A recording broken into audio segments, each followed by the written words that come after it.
Hello everyone, welcome to this platform. আমি হৈমন্তিকা এবং আজকে তোমাদের সাথে আমার এই চ্যানেলের মারফত একটা ইম্পর্টেন্ট সিরিজ আমি লঞ্চ করতে চলেছি, যেটা হচ্ছে absolutely the complete syllabus coverage of the Indian polity. 1 by 1 এর আগে তোমরা ওয়েস্ট বেঙ্গল জিওগ্রাফির এন্টায়ার জিনিসটা কভার পেয়েছিলে। আমার এই চ্যানেলের প্লেলিস্টে তোমরা সেটা চেক আউট করতে পারো। আজকে এই সিরিজটা থেকে আমি তোমাদের সাথে যে চ্যাপ্টারটা পড়াবো সেটা হচ্ছে ইন্ডিয়ান পলিটি। এবার তোমরা অনেকেই পিডিএফ পিপিটি থেকে পড়েছো, বাট আমি ফার্স্ট টাইম তোমাদেরকে এই চ্যাপ্টারটা হিস্ট্রিক্যাল ব্যাকগ্রাউন্ড অফ ইন্ডিয়া, এই চ্যাপ্টারটা একটা বই কিভাবে পড়তে হয়, অর্থাৎ M.Laxmikanth বুকটা আমরা জানি ভীষণ ফেমাস। তো সেই বইটা থেকে আমি তোমাদের 1 by 1 ফ্রম দিস সিরিজ বা from this video I will cover the entire polity. আজকের ফার্স্ট ক্লাসে তোমরা আমার থেকে পাবে the historical background of India, and সেটা আমি কোনো পিডিএফ বা স্লাইড ধরে পড়াবো না। আমি তোমাদের একদম M.Laxmikanth বইটা থেকে কিভাবে পড়তে হবে সেইভাবেই এই চ্যাপ্টারটাকে কমপ্লিট করব। এটা আমার একটা কমপ্লিট রিভিশন মডিউল হবে ফর দ্য WBCS এক্সামিনেশন, যেটা আপকামিং হবে, এবং অন্যান্য যে কোনো কম্পিটিটিভ এক্সামিনেশনের জন্যই তোমরা এই বইটাকে ফলো করতে পারো, বা এই সিরিজটাকে তোমরা, আমি বলবো, রিকোয়েস্ট করবো এটাকে দেখো। All facts in one video, এবং তোমরা এর পিডিএফ তোমরা আমার টেলিগ্রাম চ্যানেল থেকে ডাউনলোড করতে পারবে। টেলিগ্রাম চ্যানেলের লিংক এই ভিডিও ডেসক্রিপশন বক্সের প্রথম কমেন্টস, মানে প্রথম ইয়েতে থাকবে, ফার্স্টে থাকবে। Then you can definitely join my Telegram channel. আর একটা কথা, তোমরা যদি পার্সোনালি আমার থেকে কোনো মেন্টরশিপ প্রোগ্রাম চাও, তাহলে ডেফিনেটলি এই যে আমার ইমেল আইডি, সেখানেও আমাকে কন্ট্যাক্ট করতে পারো। এই ইমেল আইডির লিঙ্কও এই ডেসক্রিপশন বক্সেই থাকবে, তো তোমরা ডেফিনেটলি সেটা থেকে আমার সাথে কানেক্টেড হতে পারো। তাহলে চলো আজকে আমার class historical background of India, যেটা পলিটির M.Laxmikanth বইয়ের ফার্স্ট চ্যাপ্টার, সেটা থেকে আমরা আমাদের ক্লাসটাকে শুরু করি। প্রথমত দেখো, this is the first chapter. যেটা জিনিস, সেটা হচ্ছে ব্রিটিশরা আমাদের ভারতবর্ষে কখন এসেছিল। এখান থেকে কোয়েশ্চেন্স আসতে পারে। 1600 খ্রিস্টাব্দে ব্রিটিশরা আমাদের ভারতে এসেছিল। কিভাবে এসেছিল? অ্যাজ এ ট্রেডিং কোম্পানি বা অ্যাজ এ ট্রেডার্স। এবং সেই ব্রিটিশরা কি ফর্মে ভারতে প্রথম ইন্টার করেছিল, এটা যদি আমরা মডার্ন হিস্ট্রিও পড়ি আমরা দেখব ইস্ট ইন্ডিয়া কোম্পানি ফরম্যাটে তারা ভারতবর্ষে এসেছিল। এবং ইস্ট ইন্ডিয়া কোম্পানি যখন ভারতে এসেছিল, তখন তাদের কাছে একটা এক্সক্লুসিভ রাইট ছিল। কি রাইট ছিল? ট্রেডিং করার, ভারতবর্ষে ট্রেডিং করার তাদের একটা এক্সক্লুসিভ রাইট ছিল। এই রাইটটা এই ইস্ট ইন্ডিয়া কোম্পানিকে কে দিয়েছিল? Queen Elizabeth one. এই নামটা ভীষণভাবে ইম্পর্টেন্ট, যে কুইন এলিজাবেথ ওয়ান। তোমার দেখো অপশানে 1, 2 এরকম ভাবে মিস গাইড তোমাকে করতে পারে, বাট কুইন এলিজাবেথ ওয়ান। তাহলে এই জায়গাটা আমরা ক্লিয়ার হলাম, কুইন এলিজাবেথ ওয়ান। তাহলে তোমাদের কি করে, আমাদের কি করেছিল এই জায়গাটায়, আমাদেরকে কিন্তু ইস্ট ইন্ডিয়া কোম্পানিকে কিন্তু চার্টার দিয়েছিল যে তারা কিন্তু ভারতবর্ষে এসে অ্যাজ এ ট্রেডিং কোম্পানি তাদের বিজনেস করতে পারে। দেন 1600 সাল থেকে 1765 সাল বা 1765 পর্যন্ত এইভাবে জিনিসটা এগিয়েছিল। 1765 আমাদের ইম্পর্টেন্ট একটা ডেট, কারণ এর ঠিক আগের বছর বলো 1764-এ আমরা যারা হিস্ট্রি পড়েছি আমরা জানি ব্যাটল অফ বক্সার হয়, এবং ব্রিটিশ ইস্ট ইন্ডিয়া কোম্পানি তখন কি হয়, একটা ট্রেডিং কোম্পানি থেকে, যেটা এতদিন পর্যন্ত এই প্রায় 165 বছর একটা ট্রেডিং কোম্পানি হিসেবে কাজ করছিল, তারা কিন্তু কি পায়? দিবানি রাইটস পায়। হোয়াট ইজ দ্য দিবানি রাইটস? দেখো এখান থেকেও আমাদের কোয়েশ্চেন আসতে পারে যে মিনিং অফ দ্য দিবানি কি। দেখো, মিনিং অফ দ্য দিবানি হচ্ছে right over the revenue and the civil justice. অর্থাৎ কোথায় কোথায় রেভিনিউ রাইটস পায় এবং সিভিল রাইটস পায়, সেটা হচ্ছে বেঙ্গল, বিহার এবং উড়িষ্যা। এখান থেকে কোয়েশ্চেন আসবে, তাহলে কি কি রাইটস পায়? রেভিনিউ রাইটস পায় এবং সিভিল রাইটস পায়। ওকে, এরপরে দেখো, তাহলে এই জায়গা থেকে এইটুখানি আমাদের এরপর থেকে ব্রিটিশরা কিন্তু আমাদের ভারতবর্ষে দীর্ঘদিন রুল করে, এবং 1858 অর্থাৎ আমরা জানি 1857 সাল আরো একটা ইম্পর্টেন্ট সাল, যেখানে কিন্তু হয়েছিল কি আমাদের সিপাই মিউটিনি বা আমাদের মহাবিদ্রোহ। 1858 সালে দেখা যায় যে ব্রিটিশ ক্রাউন ইস্ট ইন্ডিয়া কোম্পানিকে অ্যাবলিশ করে দেয়, এবং they assumed the direct responsibility for the governance of India.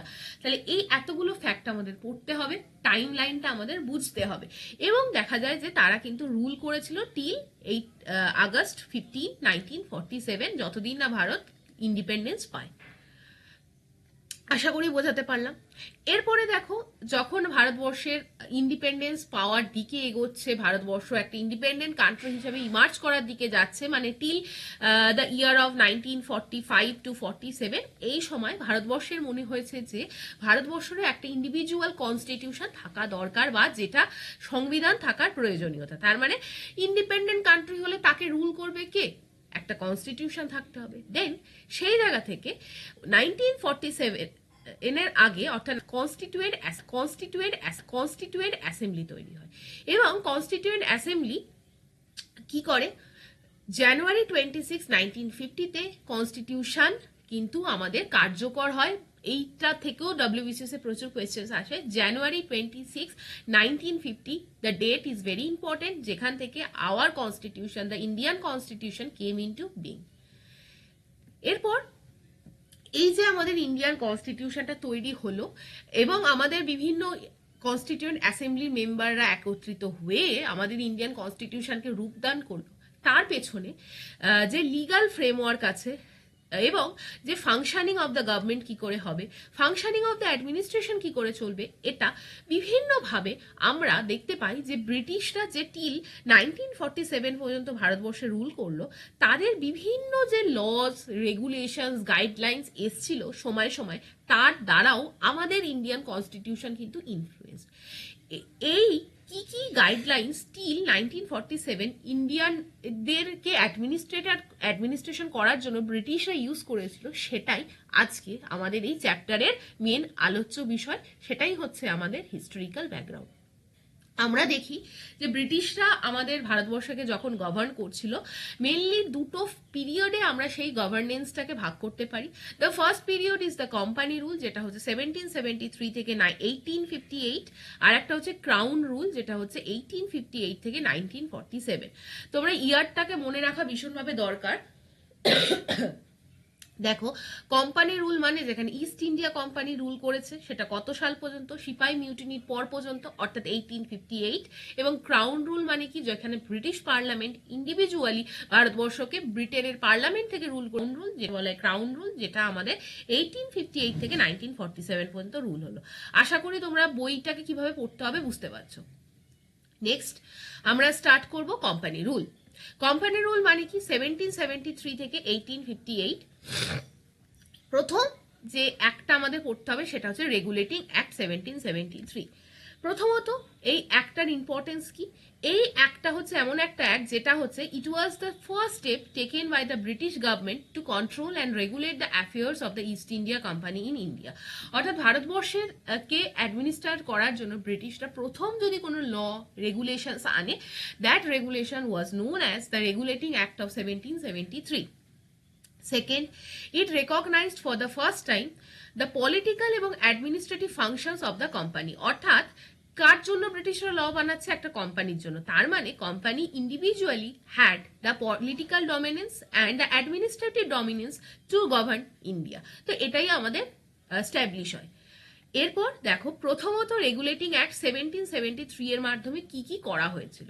প্রথমত যেটা করা হয়েছিল সেটা হচ্ছে, দেখো, যে রেগুলেটিং অ্যাক্ট 1773, তার মাধ্যমে ব্রিটিশরা বলেছিল যে গভর্নর অফ বেঙ্গলকে গভর্নর জেনারেল অফ বেঙ্গলে চেঞ্জ করা হবে, বা ডেজিগনেশনকে রিনেমড করা হবে। খুব important.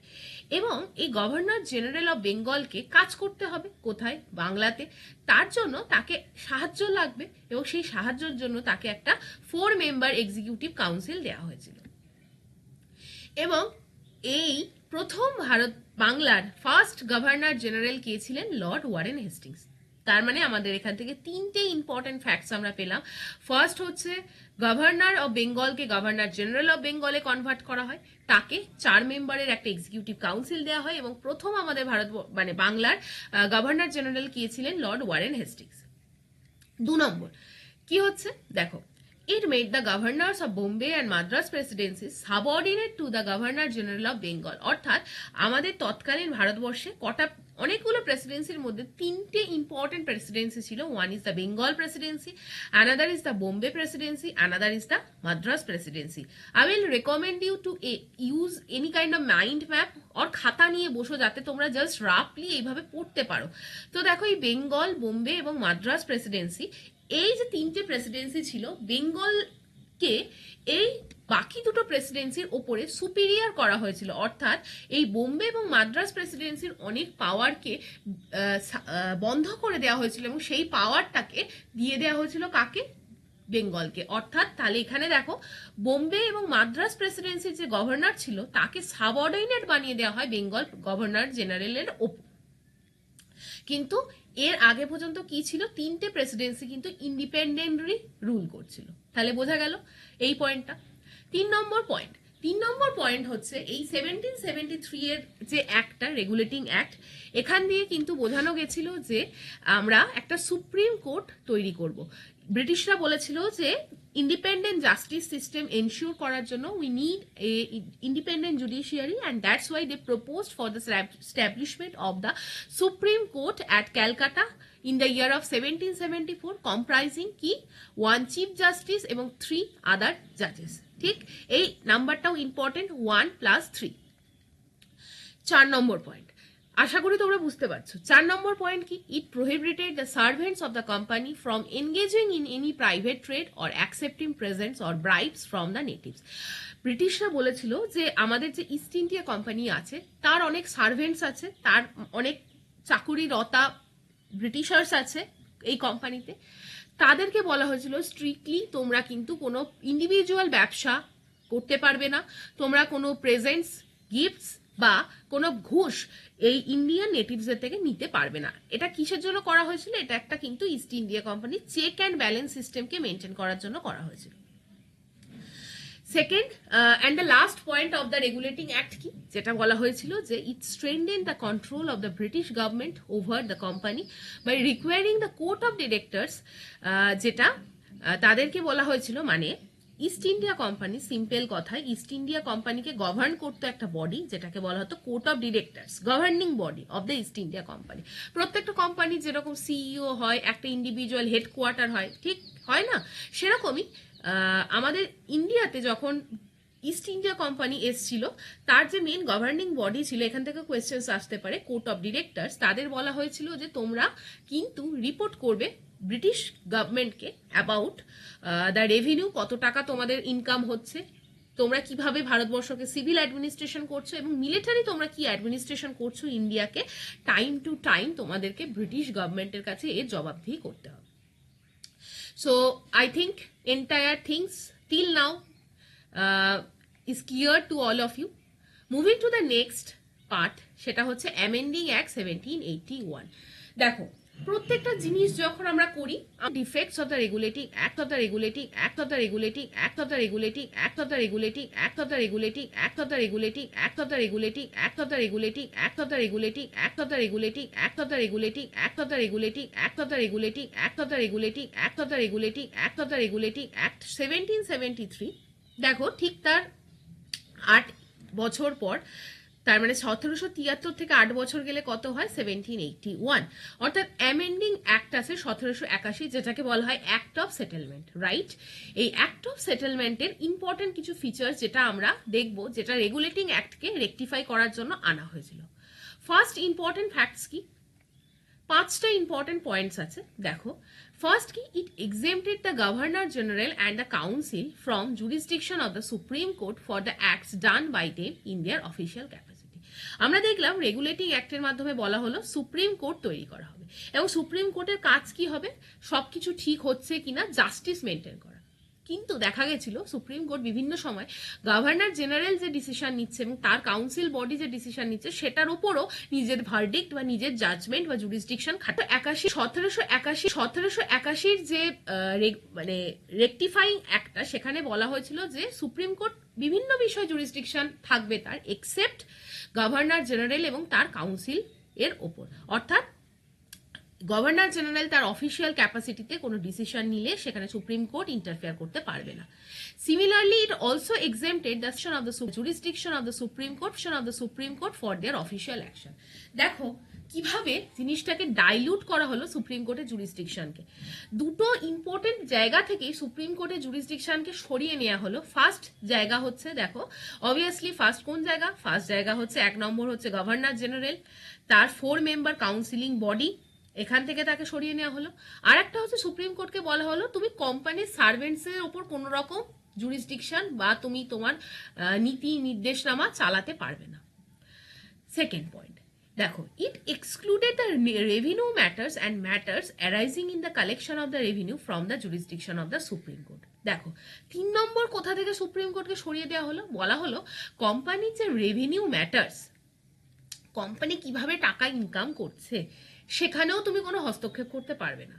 This is the very serious issue, যেখানে দেখো সুপ্রিম কোর্টকে একটা জাস্ট পাপেটের মতো ইউজ করা হচ্ছে।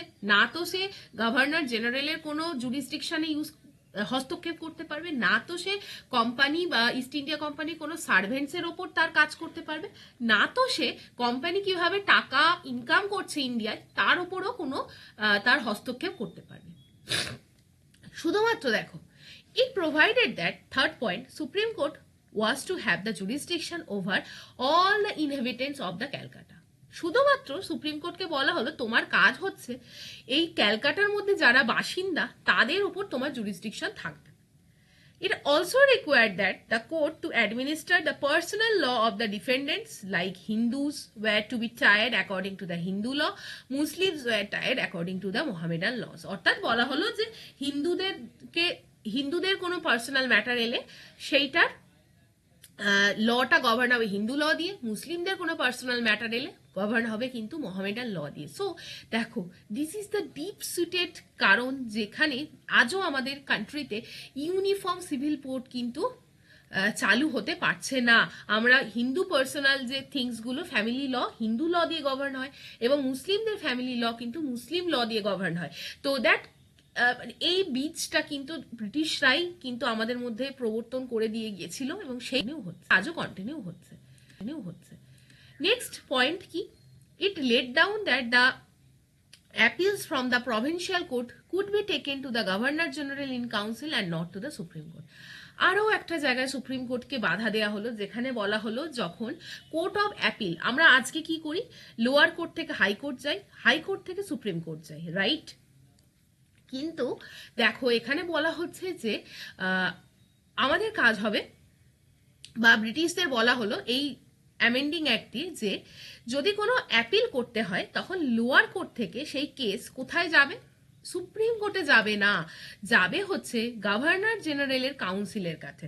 অর্থাৎ ওই যে 4 member executive council of the governor general তৈরি করা হচ্ছে, তারা এই অ্যাপিলের মামলাগুলো লড়বে, ঠিক? আর 5 নম্বর কি বলা হলো, it empower the governor general in council to frame regulation for the provincial court and council. মানে সুপ্রিম কোর্ট একটা নিছক বস্তু যার শুধুমাত্র কাজ হবে ক্যালকাটার ইনহ্যাবিটেন্টসের জুরিসডিকশনে বিভিন্ন কাজ করা, কিন্তু তার থেকে সমস্ত ক্ষমতা কাটেল করে নেওয়া হলো এবং বলা হলো গভর্নর জেনারেল ইন কাউন্সিলই প্রভিন্সিয়াল কোর্টকে গভর্ন করবে, কাউন্সিলকে গভর্ন করবে, অ্যাপিলের মামলা শুনবে এবং সুপ্রিম কোর্টের হাত থেকে সমস্ত ক্ষমতা নিয়ে নেওয়া হলো। দেখো coming to the next thing, পিটস India act 1784।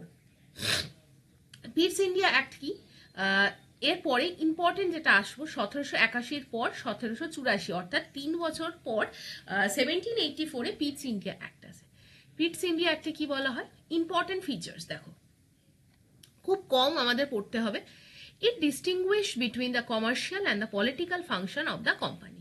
মানে বলা হলো ইস্ট ইন্ডিয়া কোম্পানির ইন্ডিভিজুয়ালি দুটো ফাংশনস আছে, একটা হচ্ছে তার কমার্শিয়াল ফাংশন, সে ব্যবসা বাণিজ্য করতে এসেছিল, আর একটা হচ্ছে তার পলিটিক্যাল যে ফ্যাকেটসটা আছে, পলিটিক্যাল যে ফাংশন, সেটা ইস্ট ইন্ডিয়া কোম্পানির ভাগ করে দেওয়া হলো যে এইটা তোমার পলিটিক্যাল ডোমেন, এটা তোমার commercial domain. 2 number, it allowed the court of directors to manage the commercial affairs but created a new body called the board of control to manage the political affairs. এবার দেখো commercial কাজটাকে করার জন্য রেখে দেয়া হলো যে এক্সিস্টিং যে বডিটা সেটা হচ্ছে কোর্ট অফ ডিরেক্টর। কিন্তু এই যে পলিটিক্যাল যে ম্যাটারটা, ঠিক আছে, এই পলিটিক্যাল ম্যাটারটাকে গভর্ন করার জন্য একটা নতুন বডি তৈরি করা হলো within the East India company, সেটার নাম হচ্ছে বোর্ড অফ কন্ট্রোল। এই বোর্ড অফ কন্ট্রোল কি করবে? এটা কিন্তু আমাদের পলিটিক্যাল অ্যাফেয়ার্সটাকে গভর্ন করবে। Thus, a Peace India Act 1784 created the system that is called double government system. I think everything is clear till now. 3 number point, it empower the board of control. আচ্ছা, তোমরা এখানে একটা extra point লিখে নাও, আমার মনে পড়ে গেল, এটাই কিন্তু 6 বডি বা 6 বডি একটা কাউন্সিল ছিল বা বোর্ড অফ কন্ট্রোল ছিল। এর মেন কাজ কি ছিল বোর্ড অফ কন্ট্রোলের? To supervise and direct all operations of the civil and the military government or revenues of the British position in India. মানে ব্যবসা বাণিজ্য করা বোর্ড অফ কন্ট্রোলের কাজ ছিল না, political domain, civil domain, military domain সমস্ত জায়গাটাকে কিন্তু রুল করা, গভর্ন করার দায়িত্ব ছিল এই বোর্ড অফ কন্ট্রোলের। আচ্ছা, এই 1784 অর্থাৎ 1600 সাল থেকে 1784 সাল আস্তে আস্তে দেখা গেল যে জিনিসটা এরকম দাঁড়িয়ে গেল যে কোম্পানির টেরিটরি যেটা আমাদের ইন্ডিয়াতে ছিল সেটা কিন্তু আস্তে আস্তে একটা ব্রিটিশ পজিশনস ইন ইন্ডিয়া হয়ে গেল। এবং second fact is that British government কিন্তু বলল যে আমাদের supreme control over the company আছে এবং তার অ্যাডমিনিস্ট্রেশনের ওপর ব্রিটিশ গভর্নমেন্টের সুপ্রিম কন্ট্রোল আছে। আই থিঙ্ক পুরো জিনিসটা বুঝতে পারছো। কেমন লাগছে তোমরা অবশ্যই জানিও। এই সিরিজটা ইট is very difficult for me to create this kind of details video, তো কিন্তু আমি নিজের কাছে কমিটেড হয়েছি যে এই ভিডিওটা তোমাদের জন্য করব। আমি as an individual successful সোকল successful candidate বা অ্যাসপিরেন্ট হিসাবে আমি WBCS এ সিলেক্টেড হয়েছি। তো আমার মনে হয়েছে যে কোথায় ফাইন লাইনটা কোথায় থাকে যেখানে একজন ইন্ডিভিজুয়াল সাকসেসফুল হতে পারে আর সাকসেসফুল হতে পারে না। তো সেই জায়গা থেকে আমার মনে হয়েছে আমি যদি তোমাদেরকে ইনিশিয়েটিভ এই নিই যে আমি তোমাদেরকে পড়াবো, দেন আমার মনে হয় বাংলার প্রচুর মানুষ যারা আছে, যারা খুব ব্রাইট কেরিয়ার যাদের, তারা হয়তো শুধুমাত্র ল্যাক অফ গাইডেন্সের জন্য তাদের প্রিপারেশন নিতে পারছে না। তো এই ভিডিওটার মাধ্যমে it is the beginning of that thing, যেখানে আমি পার্সোনালি তোমাদেরকে একদম অ্যাবসলিউটলি ফ্রি অফ কস্টেই তোমরা ভিডিওগুলো পাবে। তো তোমরা দেখো, আমাকে অবশ্যই কমেন্ট সেকশনে জানিও তোমাদের কেমন লাগছে এবং তোমরা কিভাবে বুঝতে পারছো যে তোমাদের কোথায় প্রবলেম হচ্ছে, বা তোমরা হয়তো অনেকেই, আমি জানি এখানে যারা ভিডিওটা দেখবে রেস্ট অফ দ্য প্রচুর স্টুডেন্ট এই ভিডিওটা মানে এই চ্যাপ্টারটা পড়েছো, কিন্তু আমাকে প্লিজ কমেন্ট করে জানিও এতটা ডিটেলসে গিয়ে তোমরা এই চ্যাপ্টারটাকে কোনোদিনও পড়েছো কিনা। একদম অনেস্ট রিপ্লাই দিও আমায়, then I will motivate to continue this series. মানে আমারও একটা মোটিভেশনের দরকার আছে, otherwise it is very difficult. তো নেক্সট দেখো, অ্যাক্ট অফ 1786। তাহলে আমরা কোন জায়গা পর্যন্ত পড়লাম? দেখো, আমরা পিস ইন্ডিয়া অ্যাক্ট 1784 পড়লাম, দেন আমরা পড়বো অ্যাক্টস অফ 1786। ফার্স্ট দেখো 1786 সাল, তখন আমাদের গভর্নর জেনারেল কে ছিল? Lord Cornwallis. ঠিক, লর্ড কর্নওয়ালিস ছিল তখন আমাদের গভর্নর জেনারেল। তিনি কিন্তু he place to demands to accept that post. First, he should be given power to override the decision of his council in special cases. দেখো, এখানে তিনি কিন্তু বললেন আমি গভর্নর জেনারেল অফ বেঙ্গল হিসাবে রুল করব, বাট আমার দুটো কন্ডিশন আছে। ফার্স্ট অফ অল, আমাকে এই রাইটসটা দিতে হবে যে আমি কিছু ক্ষেত্রে স্পেশাল কোনো কেসে যদি আমার যে কাউন্সিল আছে, এক্সিকিউটিভ কাউন্সিল আছে, তার পাওয়ারকেও আমি ওভাররাইড করার ক্ষমতা রাখি। এবং তিনি চাইলেন আমাকে কিন্তু কমান্ডার ইন চিফ হিসাবে কিন্তু রেকগনাইজ করতে হবে এবং আমাকে কমান্ডার ইন চিফের পারমিশন দিতে হবে। এই দুটোর ওপর ভিত্তি করে 1786 সালে অর্থাৎ 2 বছর পর আর একটা ল এনাক্টেড হয়েছিল এবং তাকে এই পাওয়ার দেওয়া হয়েছিল। Coming to the next thing, sorry, charter act 1793। Charter act 1793, দেখো তখন আমাদের গভর্নর জেনারেল কে ছিল? Obviously lord Cornwallis. দেখো, তিনি বলা হয়েছে it extended the overriding power given to the lord Cornwallis over his council to all future governor generals and the governors of the presidencies. অর্থাৎ গভর্নর, একটু আগে আমরা দেখলাম লর্ড কর্নওয়ালিস দুটো ডিমান্ড করেছিল। একটা হচ্ছে তিনি চাইছিলেন যে এক্সিকিউটিভ কাউন্সিলকে ওভাররাইড করার ক্ষমতা দিতে হবে, এবং সেকেন্ড তিনি চাইছিলেন কমান্ডার ইন চিফকে কিন্তু আমাকে করতে হবে, কমান্ডার অফ চিফের দায়িত্ব আমায় দিতে হবে। তো এই যে ওভাররাইডিং পাওয়ারটা এটাকে এক্সটেন্ড করা হয়েছিল for all the future governor generals এবং governor of the presidency by enacting the 1793 charter act. Next 2 number point কি, it gave the governor general more power control over the government of the subordinate presidencies of the Bombay and Madras. অর্থাৎ বলা হলো যে governor general যিনি থাকবেন তারই অনেক বেশি পাওয়ার আসবে over the Presidency of the Bombay এবং মাদ্রাস। থার্ড থিং, আমাদের বলা হলো যে ইস্ট ইন্ডিয়া কোম্পানির যে ট্রেড মোনোপলি সেটাকে নেক্সট 20 ইয়ার্সের জন্য এক্সটেন্ড করা হবে। নট ভেরি ইম্পর্টেন্ট, পড়ার দরকার নেই। 4 number point, it provided that the commander in chief was not to be a member of the Governor General's Council unless he was so appointed. অর্থাৎ বলা হলো যে কমান্ডার ইন চিফ কি হবে, তিনি কিন্তু গভর্নর জেনারেলের কাউন্সিলের মেম্বার হবে না যদি না তাকে স্পেশালি সেখানে এম্পাওয়ার করা হয়। মানে অর্থাৎ বলা হলো যে গভর্নর জেনারেলের কাউন্সিলে একজন যে মেম্বার তিনি কখনোই কমান্ডার ইন চিফ হবেন না। Last point, it laid down that the members of the Board of Control and their staff were henceforth to be paid out by the Indian revenues. মানে দেখো কতটা ধূর্ত একটা পলিসি, যেখানে বলা হলো যে বোর্ড অফ কন্ট্রোল তার মেম্বারদের টাকা মাইনে স্যালারি কোথা থেকে পেড করা হবে, ইন্ডিয়ান রেভিনিউ থেকে। So this is the thing all about present in the charter act 1793। এরপরে চার্টার অ্যাক্ট 1813। চার্টার অ্যাক্ট 1813 এর মাধ্যমে কি বলা হয়েছে দেখো, first of all it abolished the trade monopoly of the company in India, that is the Indian trade was thrown open to all the British merchants. However, it continued the monopoly of the company over the trade in tea and trade with China. বলা হলো ব্রিটিশদের trade monopoly থাকবে না। ব্রিটিশদের কি থাকবে, ব্রিটিশদের থাকবে হচ্ছে ব্রিটিশরা শুধুমাত্র চায়ের ব্যবসা এবং চীনের সাথে ব্যবসার ক্ষেত্রে ব্রিটিশদের মোনোপলি থাকবে, আর অন্যান্য সমস্ত জায়গায় ব্রিটিশ মার্চেন্টদের কিন্তু মার্কেট ওপেন করে দেওয়া হলো। নেক্সট 2 নম্বর পয়েন্ট আমাদের পড়তে হবে না। 3 নম্বর পয়েন্টটা ইম্পর্টেন্ট, খ্রিস্টান মিশনারিদের অ্যালাউ করা হলো ইন্ডিয়াতে আসার জন্য এবং বলা হলো তোমরা ইন্ডিয়াতে এসে তোমাদের ধর্ম প্রোপাগেট করতে পারো বা তোমরা প্রিচ করতে পারো। সো 1 নম্বর এবং 3 নম্বর পয়েন্ট থেকে অলরেডি পরীক্ষায় কোয়েশ্চেন্স এসছে। আরও একটা ইম্পর্টেন্ট পয়েন্টস তোমরা লিখে রাখতে পারো, কোয়েশ্চেন্স এসছে WBCS এ, সেটা হচ্ছে এই চার্টার অ্যাক্ট 1813 এর মাধ্যমে বলা হলো যে তোমাদের কিন্তু যে পার অ্যানাম বা পার ইয়ার 1 লাখ টাকা per year wise British government Indian education সিস্টেমকে ডেভেলপ করার জন্য ইউজ করবে, ইন্ডিয়ান এডুকেশন, কারেক্ট। সো এটা ছিল চার্টার অ্যাক্ট 1813। 4 নম্বর পয়েন্ট কি ছিল, এটা ছিল it provided the spread of western education among the inhabitants of the British territory. Already বললাম 1 লাখ টাকা প্রত্যেক বার্ষিক হিসাবে, অ্যানুয়াল হিসাবে টাকা খরচা করবে ওয়েস্টার্ন এডুকেশনকে ইন্ডিয়াতে ডেভেলপ করার জন্য। আর 5 নম্বর হচ্ছে it authorise the local governments in India to impose taxes on the persons. অর্থাৎ লোকাল গভর্নমেন্টকে বলা হলো তোমরা ইন্ডিয়ানদের ইন্ডিভিজুয়াল লেভেল থেকে লোকাল লেভেল থেকে তোমরা ট্যাক্স কালেকশন করো। সো এইটুখানি ছিল আজকের ভিডিওতে। চার্টার অ্যাক্ট 1813 পর্যন্তই থাক, অনেকটা পড়ানো হলো।